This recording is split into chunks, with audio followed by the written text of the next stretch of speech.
It's a new feature on Flighty.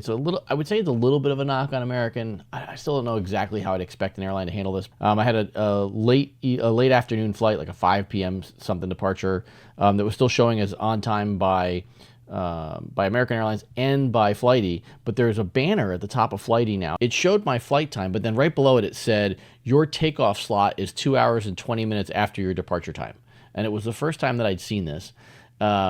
Since the crash at DCA, they pulled some slots down out of the airport, and there was weather at DCA, and you could see the flights throughout the day. They started out 20 or 30 minutes delayed, and then as it got to lunchtime, they were an hour delayed. So you could see this happening, that because they had slowed down takeoffs and landings that day, probably mostly landings, they were just running behind, and there just weren't enough slots to keep up.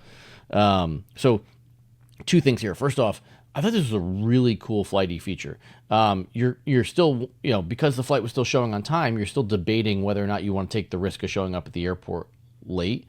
In this case, the moment that the flight was quote unquote scheduled to depart, meaning at that point I assume everybody had boarded, Flighty and American then officially delayed the flight 2 hours.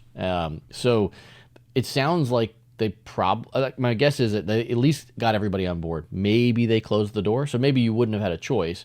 But by getting that information, I was able to pivot and jump on an Amtrak flight and make it home for dinner. An Amtrak train. Love and those make Amtrak flights. Those Amtrak flights are great, especially their frequent flyer program.